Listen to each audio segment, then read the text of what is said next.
Let's return to This Week in America. Here's your host, Rick Bratton. Welcome back, everybody, coast to coast, This Week in America. Walker's Way by Claudette Carter is a compelling true story of love, courage, and humility. Walker Carter inspired others to rise to their best through sports and teachings of true love based on his faith in God. Walker's Way is a powerful book that demonstrates how each of us, as imperfect humans, can love each other regardless of race, religious beliefs, or status in life. Walker utilized this love and respect for others as a platform to become an outstanding athlete, servant of God, husband, father, brother, and friend.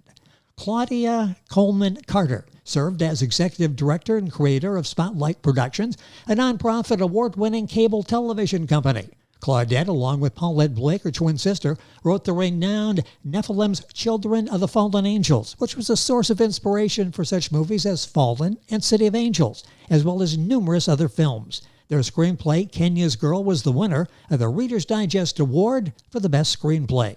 Claudette is also a distinguished member of the International Society of Poets. She serves as Angel Lady Writer on Hub Pages. Over 100,000 readers of her positive and spiritually uplifting articles.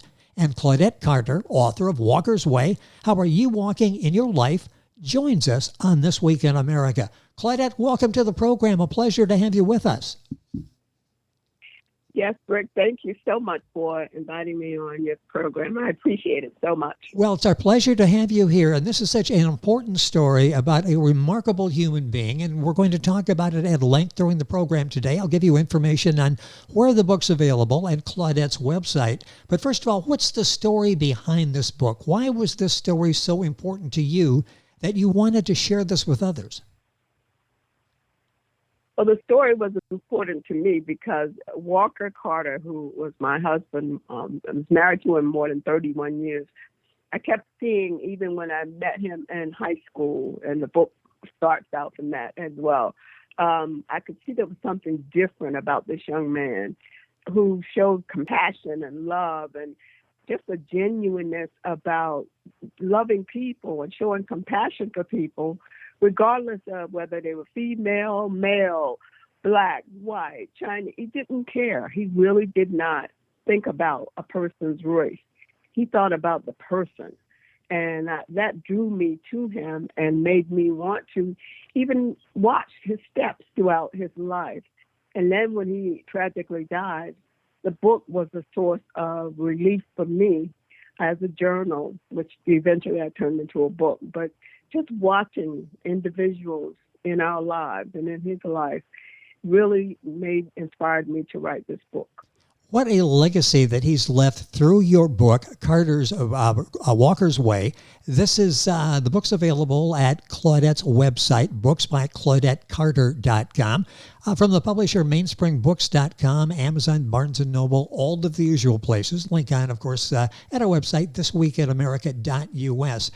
After the book was written, did you feel that you achieved your goal? When you went back and looked at this story, Walker's story, did you feel that you accomplished what you set out to do when you wrote this book? Yes, I feel that I achieved exactly what I wanted to achieve, which was to display this person's life who had actually lived and tried to walk in the footsteps of Jesus Christ based on what the Bible's teachings are. And so whether when he encountered people, he would just show that same kind of compassion and love and concern. And of course, he loved athletics. He's a very athletic person. He could run track, he could play football, basketball, or whatever.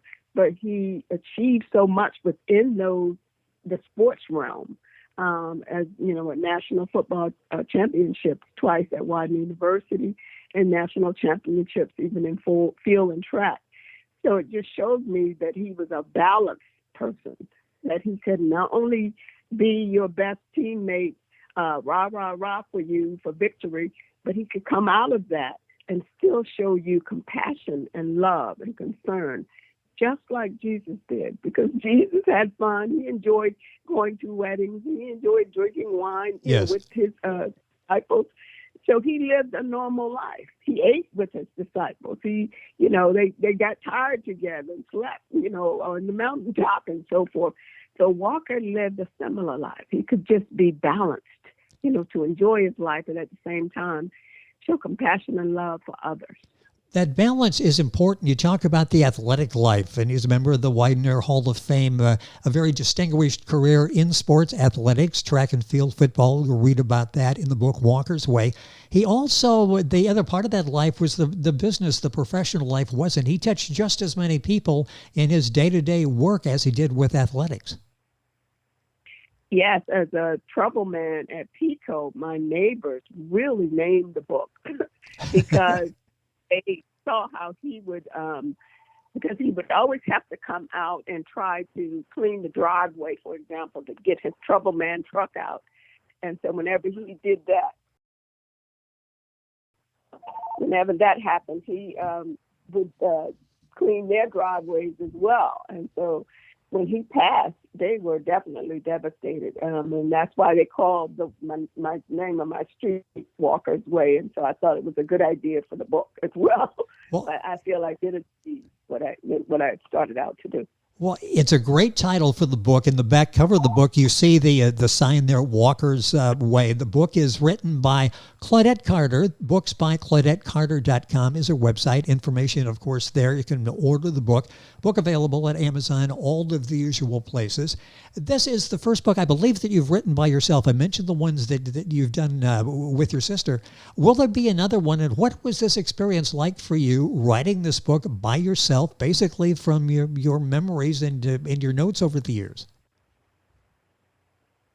Well, even with my notes over the years, writing screenplays, with my sister over the years, and even the book Nothing Children of the Fallen Angels, which had such an inspiration with so many people, and was the inspiration for quite a few movies. Yes. But we felt we could do something or say something that would be remembered, so that people could pattern their lives after. My main focus is walking in the way that Jesus walked. So taking notes over the years, writing the different screenplays and books inspired me to be able to try to set some kind of good, positive example for people in the world today, not to war against each other. Why can't we just sit down and talk things over? Why do we have to go out and create wars and disturb our homes and, have older women in the street and older men and children dying on the street? And it's just sad. We need to draw that compassion today and set that example like Jesus set, because this is a sad time we're living in. So I just wanted to make sure I wrote something that could inspire others to be the best person you can be, to show that love and compassion for others, so that we won't be warring against each other.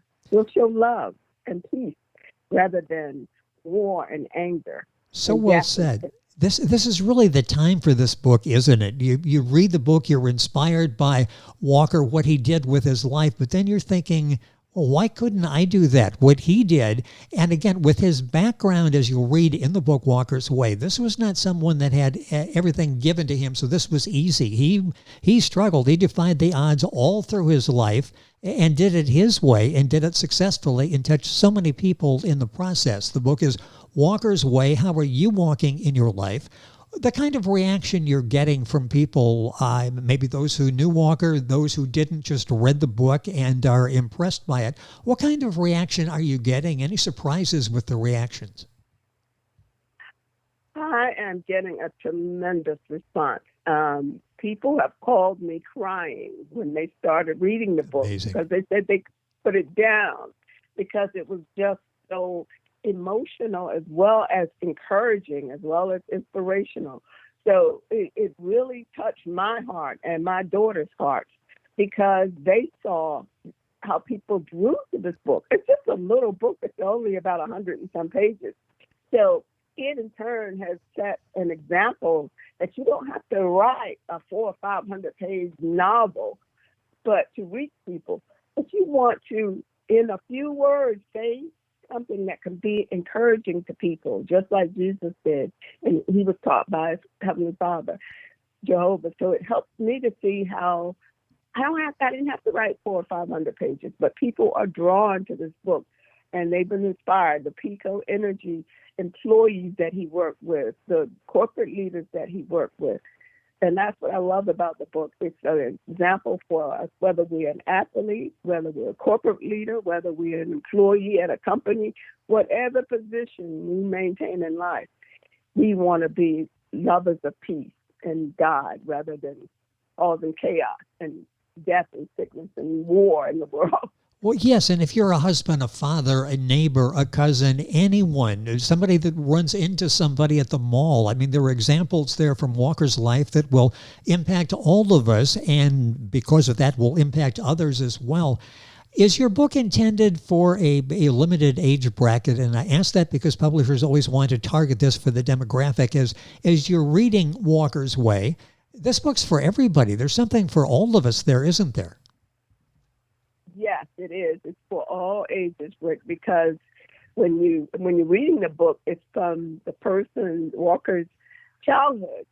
And even when he gets married to me and we have children, he's teaching his children as the head of the household how to be a better father and how to be a better husband and how to help me even be a better wife. And so it's a learning process. Nothing is perfect in this book. We make a lot of mistakes because we're imperfect, but we try to set the example through looking at Jesus as our focus and how did he and what would he say in this situation or do in this situation. No, I'm not going to do it perfect, Rick, but I am going to try to do the best I can based on what I can do as a human being who shows love and compassion toward my brothers and sisters. Claudette Carter is our guest on the program. Her website is booksbyclaudettecarter.com. This book, Walker's Way, How Are You Walking in Your Life, is available wherever books are sold. Of course, Amazon, Barnes & Noble, the usual places. You can get information on the book and order it as well as at Claudette's website, booksbyclaudettecarter.com. What do you hope the impact of the book is on readers? And you're sensing it, you're getting it now as people are calling you and talking about the book. What do you hope the takeaway is with people who read the book Walker's Way? But when people read the book Walker's Way, I want them to seriously put themselves in those characters. Think about, well, what am I doing in my life and how am I setting an example for others to help others see how we or I can be a better person, whether I'm a woman, whether I'm a man, whether I'm a child, because there's things in this book, about my daughters who are 2 and 3 years old and how they had to, learn the process and they've grown up to be fine young women. And that's what I'm thankful for. So it's a good book for fathers, for mothers, for sisters, for brothers, for regardless of what age you are, regardless of what race you are, it doesn't matter. It's just a good example of what we can do like Jesus did. Help the lepers, help the women, help the old, he fed the hungry. Just good examples of what we can do as people today in the world. As you read the published copy of Walker's Way, getting input back from people, were there any thoughts you had, if I do this again, I would have done this a little bit differently? Any second thoughts, things maybe you should have maybe thought about later to put into the book? Any thoughts like that as you read the published book? Well, if I had to rewrite it again, and that's the thing I would recommend to all people who have lost a loved one, especially a husband or a wife, write about them, journal them, talk about them.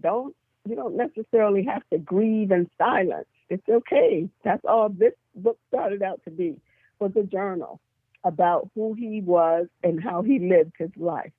That helped me get through his death because I love my husband. We were married 31 years. And without the journaling, I knew I wouldn't have been able to accomplish it. So if I was going to do anything different with this book, it would be I would have started it even earlier in his life while he was living, while we were still married together. That is the one thing I would have done differently. Wrote about us, while he was here. Yes. And I could laugh and talk with him and, sing with him and walk in the garden or whatever. Just try to enjoy your mates and be there for your children and show that love towards each other, because none of us know the last day we may be here. We may die tomorrow or today or whatever. Enjoy your family. It's your family. Enjoy them. It's another good lesson that comes from Claudette's book, Walker's Way. How are you walking in your life? A few minutes left in the program. I want to talk about the experience, what this has been like for you. Any difficulties in writing the book, or was this therapeutic in the total sense for you that you had this chance to keep his legacy alive with this book, Walker's Way? Well, it was very therapeutic, and that's why I said enjoy living the life you're living with your mates and your daughters and your sons and, just your family in general. Yes. Because it makes you see how important life is.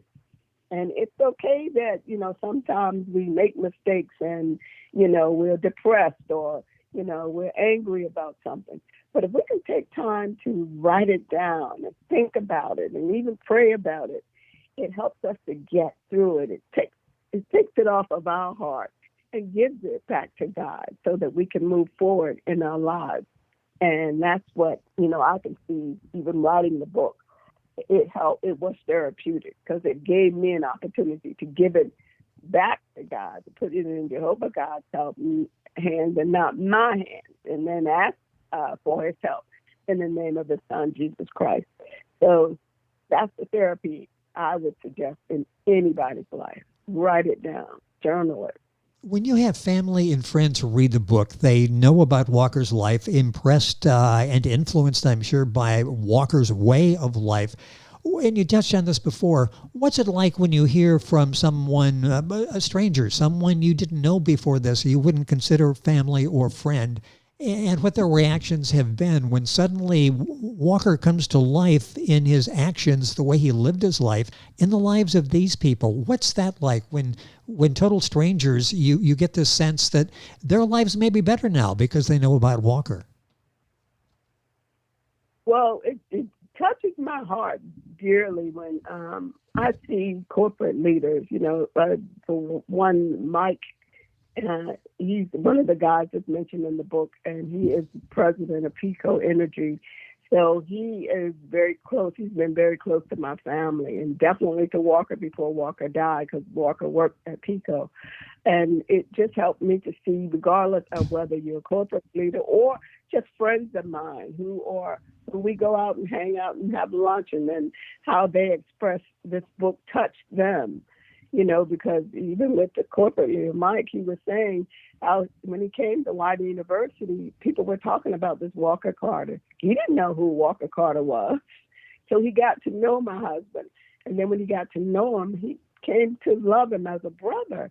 And even with, friends of mine who, when Walker died, it was devastating to thousands of people. We had to have 2 separate memorial services because it was that many people showing up, showing their love and how much they missed him.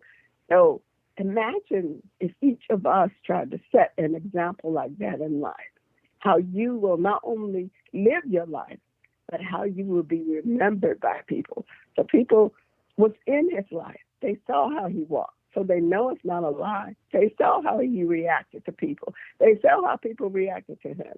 It's just a matter of what are we going to do as individuals to have an impact on others, to help others get through these crazy times we're living in.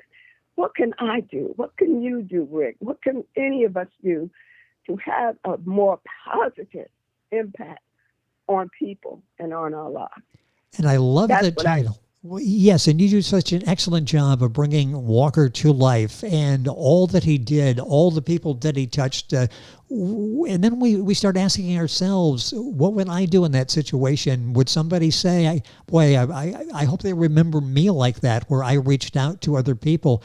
The book is Walker's Way. How are you walking in your life? I love the title. Claudette Carter, our guest on the program. Take a minute or so here at the end. What are you working on now? I mentioned the work that you do with the inspirational website that you have with hundreds of thousands of people that are motivated by you. What are you working on now? Another book, possibly? Well, I still write articles for Angel Lady Writer, which is on Hub Pages. And I also am working with a producer who is telling the story of Walker, at the university, at Chester High School, at the, local elementary and, middle schools. He's telling the story of Walker and his uncle, who was put to death by electrocution, on a false charge that he did not kill the woman. Someone else did, but they killed Walker's uncle. So now we're trying to get the story to film, because we can see how people are drawn to it. It's not just Walker's life, but it's also his uncle's situation, and now his uncle has been exonerated. So it's just a lot of story in there. And even if I hadn't written it, I would want to read this book, because it just shows you how uncle and nephew could be in the same situation, both electrocuted, but maybe in different situations, where Walker was working his job and his uncle was put to death by, a false accusation. But they both came out. Their stories are being told today to help people see you can get through these difficult situations. Yes. And look how you'll come out. It'll work. It'll work. Well, a fascinating story about the uncle, Alexander Williams, exonerated after 90 years, was the youngest electrocuted in Pennsylvania. That story is told in Claudette's book, about Walker's Way. Hopefully a movie would be great. There is so much substance to the story that would make an excellent movie. Walker's Way, How Are You Walking in Your Life? The author is Claudette Carter.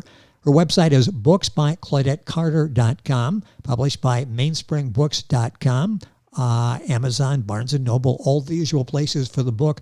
Claudette, congratulations on carrying on the legacy of Walker. You've done an excellent job with the book. Thank you for being with us on the program. Thank you, Rick. I appreciate it so much. You and your staff, thank you once again. And if anyone wants to learn additional information about the Bible, you can go to jw.org. There's plenty of information there based on the scriptures. That's fantastic. And information on the book you'll find at Claudette's website, booksbyclaudettecarter.com. Right, definitely. It's on Amazon, Barnes & Noble, all of the regular book stores. You can acquire the book. Your life will be touched by reading this book, Walker's Way, How Are You Walking in Your Life? And, of course, information on this book available on our website, thisweekinamerica.us. We are back on This Week in America right after these messages. This Week in America is online. You can visit our website, thisweekinamerica.us. Scott Pinkerton, associate producer of This Week in America. Jay Anderson, segment producer. Ben Watson, webmaster. Otto Bechet, director of engineering and TV production. This Week in America produced and is a trademark of Blue Funk Broadcasting, LLC. For information on all of our guests and to listen to this week's show, our website again at thisweekinamerica.us. And I'm Sean Bratton, executive producer of This Week in America.